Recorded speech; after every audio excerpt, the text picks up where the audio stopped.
Hello guys! So, ang topic natin for today, eto, mga signs na mahal ka niya or nakikipagrelasyon lang sa iyo dahil sa pera mo. So, kung nakaka-relate ka, panoorin mo ito.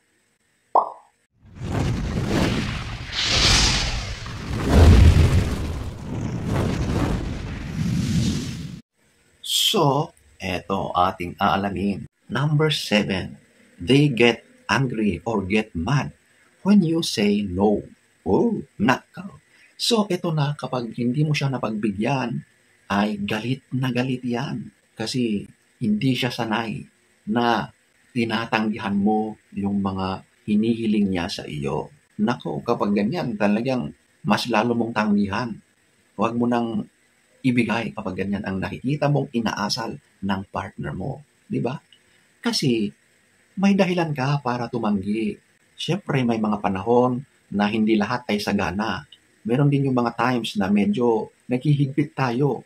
Pero yung partner mo ay sobrang sige pa rin. Gastos dito, gastos doon.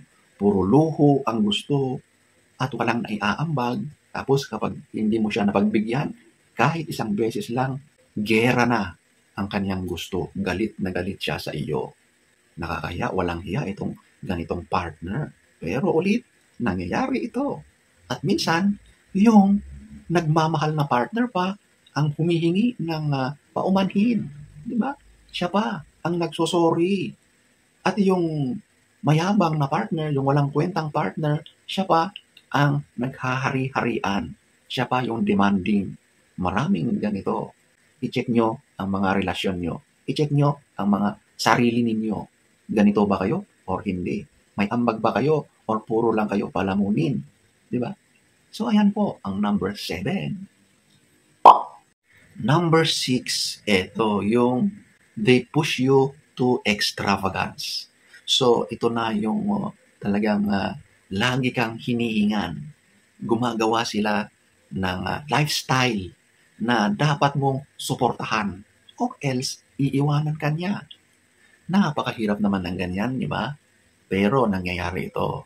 At yung taong nagmamahal naman, dahil nga mahal na mahal ka niya, ay ibinibigay niya lahat ng mga hinihingi mo. Mga mamahaling cellphone, gadgets, mga gamit sa katawan, lahat-lahat, sasakyan, bahay, bibigay niya lahat yan para lang hindi mo siya iiwanan, para maipakita niya yung totoong pagmamahal niya. Pero doon sa part ng isa, luho yun, pride ang nasa kanya, hindi pagmamahal, kundi gusto niya ng social status at yun ang ipinagyayabang niya sa ibang tao, sa mga kaibigan, kakilala, at gusto niya na yun ang i-maintain niyang lifestyle. Walang masama sa ganyan kung kayong dalawa ay nagsusumikat para makamit ang mga bagay na yan. Pero kung ikaw ay palaasa ka lang, wala kang ambag, naku, mahiya ka naman, di ba? Ikaw ay isang linta, taga-sipsip, taga-kuha lahat ng lakas at lahat ng meron sa partner mo na wala ka man lang na iaambag. Nakakahiya, di ba? Pero may mga ganito talagang nangyayari. Number 6. Number 5, they never offer to pay. So, ito na yung mga usaping bayarin, di ba? Kumbaga, lahat na lang ay ikaw ang in charge. At wala siyang naiaambag. Sabihin natin na meron siyang pinagkakakitaan. Meron din siyang source of income. Pero, ayaw niyang magbitaw. Ayaw niyang mag-share. Kumbaga, lahat sa kanya ay sa kanya lang. At ang sa iyo, kanya pa rin. Napakagulang, di ba? Unfair, di ba? Pero, napakaraming ganyan. Kapag ganyan, walang pagmamahal yan. One-sided ulit ang relasyon nyo. Kasi kapag mahal ka niyan, magbibigay siya kahit konti. O sabihin natin, maliit lang yung kinikita niya. Eh di, magbigay siya ng konti. O sasabihin niya, mahal, ito lang yung maishishare ko kasi maliit lang naman yung kinikita ko. O, di ba? Wala yun doon sa iyong partner.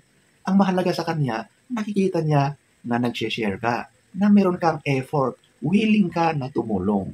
Pero kapag puro sa kanya lang, wala siyang ambag, makakasarili siya, wala siyang pagmamahal. Nakikipagrelasyon lang siya dahil sa convenience. Number 5. Number 4, ito yung lack of reciprocity. So, ito yung literal na one-sided ang relasyon. So, literal na ikaw yung nagmamahal talaga. So, bilang nagmamahal, ibinibigay mo lahat yung gusto niya para mapasaya mo siya. Pero, on his or her part, wala kang makitang balik ni hindi mo ramdam kung mahal ka nga ba niya. Sabihin natin na kahit konting regalo or pagpapakita rin sa iyo ng pagmamahal, hindi niya kayang i-provide. Walang effort sa kanyang part, di ba? So everything is one-sided. Maraming ganito sa panahon ngayon na naaabuso yung tunay na nagmamahal. Madalas ay nagiging bulag sa pagmamahal ang taong nasa ganitong sitwasyon. Dahil sa sobrang pagmamahal, hindi na niya nakikita ang tunay na sitwasyon ng kanilang relasyon. At yun naman ay sinasamantala or inaabuso ng isang partner. So ayan po ang number 4. Number 3, ito yung focus on material things. So ito yung halos lahat ng bukang bibig niya ay tungkol sa mga material na bagay. Madalas mga luho yan. Yung gusto niya, yung talagang lahat ay pabor sa kanya. Ito yung mga hinihingi niya, burluloy sa katawan, o yung mga gadgets. So lahat ito ay material at madalas ay may presyo or mamahalin. Kapag wala kang naibibigay sa kanya, magtatampo yan. Hindi ka kakausapin, nagnanani. Pero kapag ibinigay mo yan, makita mo na kinakausap ka na. Nagiging switch siya sa iyo sa panandaliang oras kapag naibigay mo na. Pero kapag wala ulit, kapag tumagal, iba na naman ang pakikitungo sa iyo. Nakikipagrelasyon lang yan sa iyo dahil sa mga napapala niya, mga nakukutkot niya sa iyo, which is most of the time, mga material na bagay at pera. Number 3. Number 2, ito yung minimal effort. Ito na yung, kumbaga, sa usaping relasyon ninyong dalawa, mapapansin mo na may ginagawa naman siya. Pero ito yung tinatawag na bare minimum. Or ito na yung ginagawa lang niya para may masabi na ginagawa naman siya kahit papaano. Diba? So, kumbaga kapag sa quality time nyo, talagang napapansin mo na pilit or napipilitan siya. Kumbaga, pinagbibigyan ka na lang para hindi sasama ang loob mo. Pagkatapos nun, makikita mo na mas pinipili pa niya na gumala, na mag-isang umalis kaysa kasama ka, di ba? Tapos, mapapansin mo na pumapayag lang siya na magkasama kayo kung meron niyang kapalit, di ba? Mga kapalit madalas ay kung meron siyang hinihingi sa iyo tapos ibibigay mo or meron siyang balak na humingi ng anything like pera or merong dapat pabor na ibibigay mo sa kanya, tsaka siya pumapayag na magkaroon kayo ng quality time, ng oras para sa isa't isa. So ayan po ang number 2. Number 1, ito yung financial dependence. So ito na yung literal na nakaasa sa iyo sa usaping pinansyal. Or ito na yung lahat-lahat ay inaasa niya sa iyo. Wala siyang ambag, wala siyang ginagawa, basta lahat ay suportado mo siya sa pinansyal na aspeto.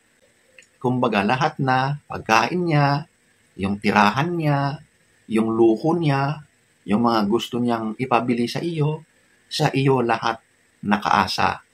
Wala siyang kakayahang mag-provide or mag-ambag kahit konti lang. So kapag ganoon, lahat talaga ay sa iyo galing. Tapos wala naman siyang ginagawa. Wala kang makitang effort sa kanyang side para man lang makatulong sa iyo sa ibang aspeto. Kumbaga talagang halatang halata na puro material na bagay ang gustong makamit sa iyo. Besides that, wala na. Kapag ganyan ang napapansin mo, nako wala yan. Nakikipag-relasyon yan sa iyo dahil meron siyang napapala. Number 1. So, ayan po ang iilan lamang sa napakaraming mga ginagawa ng isang tao na walang ambag sa karelasyon, na pumapasok lang sa isang relasyon dahil lang sa pera, sa convenience. So, sana ay nagustuhan niyo ang ating topic for today. Next story time. Don't forget to subscribe,